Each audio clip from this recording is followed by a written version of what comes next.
In the heart of Tuscany lies a city of terracotta roofs and marble saints, a city that became the cradle of the Renaissance. This is Florence, and for 300 years it was ruled not by kings but by a family of bankers, the Medici. They were patrons and tyrants, visionaries and schemers, who used their unimaginable wealth to ignite a cultural firestorm that reshaped the Western world. This is the story of how one family's ambition built the modern age. It all began not with a crown, but with a ledger. Giovanni di Bicci de' Medici, born in 1360, was the visionary founder. He inherited a modest family business and, with shrewd ambition, transformed it. The Medici Bank wasn't just another lender, it was an engine of innovation, using techniques like double-entry bookkeeping and letters of credit to build a financial empire that stretched across Europe. Giovanni's genius was his discretion. He ruled from the shadows, understanding that in Florence, overt power was a death sentence. He built his influence not with armies, but with florins, funding the ambitions of kings and popes, and in doing so laid a foundation of wealth so immense it would change the world. Giovanni's son, Cosimo de' Medici, inherited the wealth but added a new, audacious dimension: power. Exiled by his rivals, he returned a year later not as a conqueror, but as the city's undisputed, albeit unofficial, leader. Cosimo was a master of political theatre. He controlled Florence from behind the scenes, pulling the strings of a puppet republic. His greatest project was not a conquest, but a creation: Filippo Brunelleschi's magnificent dome for the Florence Cathedral. It was a statement, a symbol of Florentine genius and, by extension, Medici power. It was an engineering marvel that touched the heavens, paid for by the man who controlled the earth below. With Cosimo, Medici patronage became a strategic art form. He understood that art could shape public opinion, glorify his family, and immortalize their legacy. He established the Platonic Academy, fueling the rediscovery of classical philosophy. He funded the sculptors Donatello and Ghiberti and the painter Fra Angelico, turning Florence into a living museum. This wasn't just about pretty pictures, it was about humanism.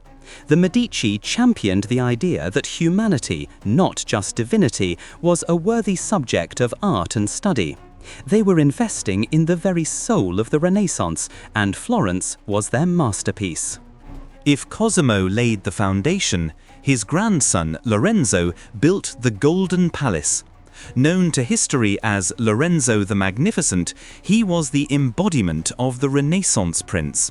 A brilliant statesman, a gifted poet, and a patron with an unerring eye for talent. During his rule, Florence reached its zenith. He nurtured the young Michelangelo, treating him like a son. He established a sculpture garden that became a school for a new generation of artists. He commissioned works from Botticelli and Leonardo da Vinci. Under Lorenzo, the city thrummed with creative energy, a dazzling spectacle of art, philosophy, and power.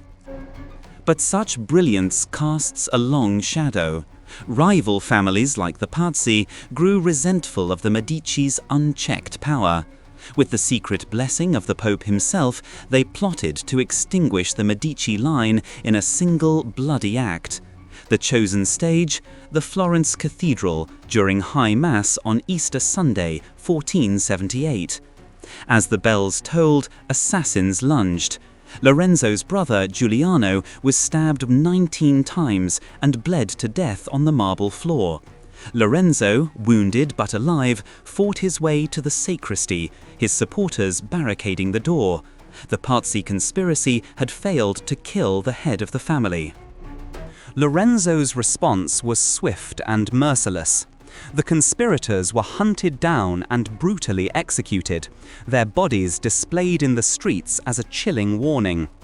The failed coup only solidified Lorenzo's grip on power, transforming him from the city's first citizen into its absolute master. He had survived the ultimate test, but the attack revealed the violent, precarious reality beneath the glittering surface of the Renaissance. Power in Florence was a prize that had to be defended with blood. As Lorenzo's life drew to a close, a new, ominous voice rose in Florence, Girolamo Savonarola. A Dominican friar, Savonarola preached against the city's worldly decadence, its art, its luxury, everything the Medici represented. After Lorenzo's death in 1492, his less capable son Piero was unable to contain the religious fervor.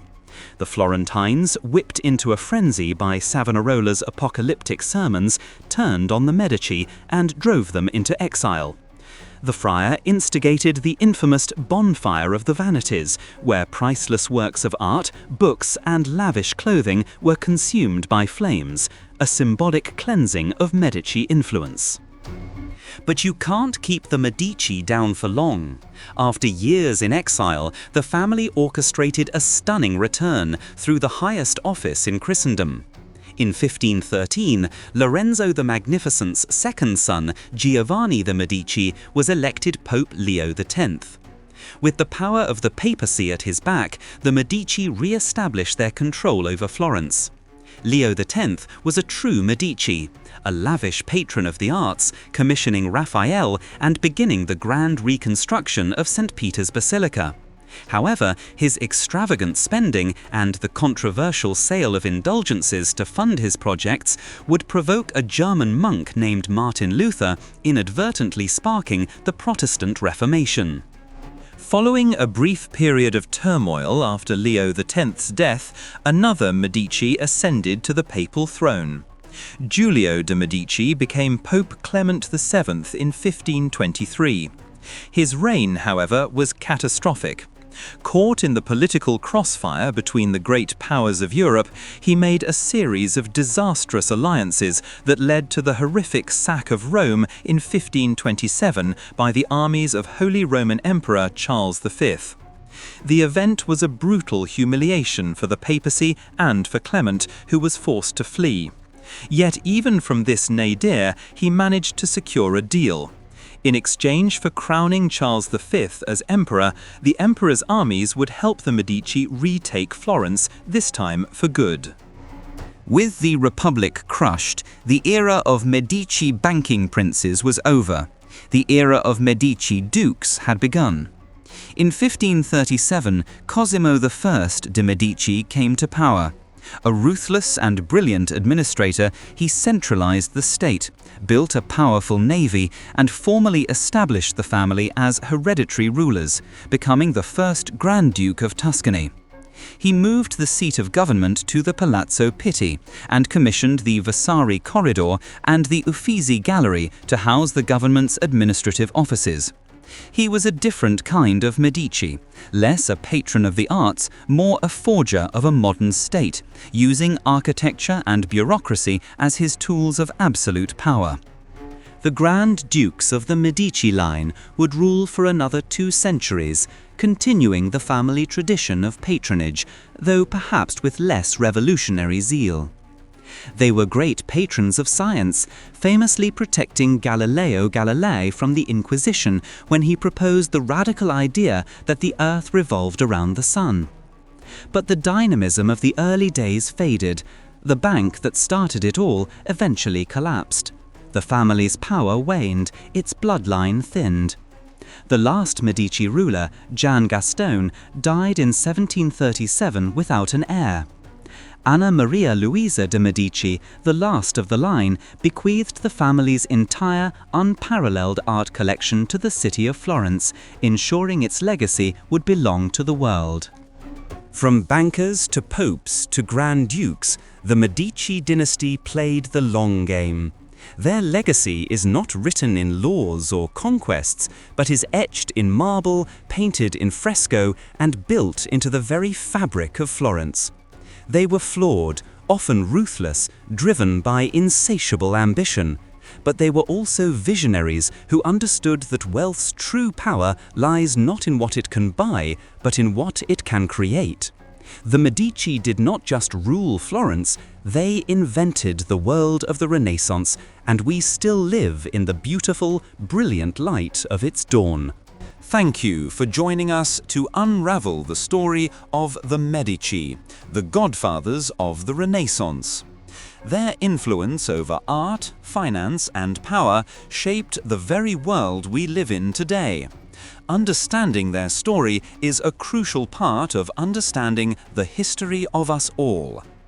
If you want to continue exploring the lives and legacies that built our present, please subscribe to the channel. We'll see you in the next chapter of history.